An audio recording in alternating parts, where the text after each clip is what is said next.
दोस्तों, नए labour law को लेकर कर्मचारियों में गहरी चिंता देखी जा रही है।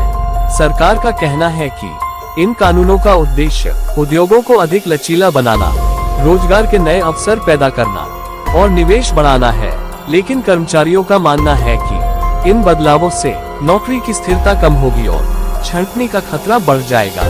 नए नियमों में काम के घंटे, वेतन संरचना, ओवरटाइम और उद्योग बंद या छंटनी से जुड़े कई प्रावधानों को बदला गया है। दोस्तों, सबसे ज्यादा चर्चा उस प्रावधान की हो रही है जिसमें छंटनी और उद्योग बंद करने की सीमा 100 कर्मचारियों से बढ़ाकर 300 कर दी गई है। इसका मतलब है कि अब जिन कंपनियों में 300 या उससे कम कर्मचारी हैं, वे बिना सरकारी अनुमति के छंटनी कर सकती हैं। इससे छोटे और मध्यम उद्योगों में काम करने वाले लाखों कर्मचारियों को नौकरी का खतरा महसूस हो रहा है। दोस्तों, आइए इसे उदाहरण से समझते हैं। मान लीजिए एक कपड़ा निर्माण कंपनी में 280 कर्मचारी काम कर रहे हैं। पहले इस कंपनी को किसी भी बड़े कदम जैसे 50 कर्मचारियों की छंटनी के लिए सरकार से अनुमति लेनी पड़ती थी। इससे कर्मचारियों को सुरक्षा का एहसास होता था। लेकिन नया नियम लागू होने के बाद यदि कंपनी के ऑर्डर घट जाते हैं तो कंपनी सीधे 50-60 कर्मचारियों को नौकरी से निकाल सकती है।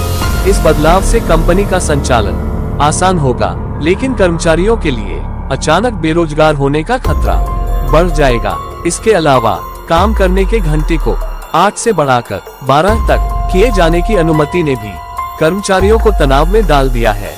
भले ही ओवरटाइम बढ़ेगा, लेकिन लंबे घंटे स्वास्थ्य, परिवार और जीवन की गुणवत्ता पर असर डाल सकते हैं। इसलिए यह जरूरी है कि नए लेबर लॉ में जहां उद्योगों की जरूरतों का ध्यान रखा जाए, वहीं कर्मचारियों की सुरक्षा, स्थिरता और अधिकारों को भी प्राथमिकता दी जाए।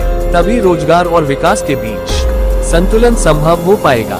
इसलिए दोस्तों, आप इन सब बातों का ध्यान रखें, नहीं तो आपकी नौकरी अचानक जा सकती है। दोस्तों, इसी प्रकार की जानकारी के लिए हमारे चैनल को लाइक और सब्सक्राइब करें। सत्यमेव जयते। जय हिंद, जय भारत।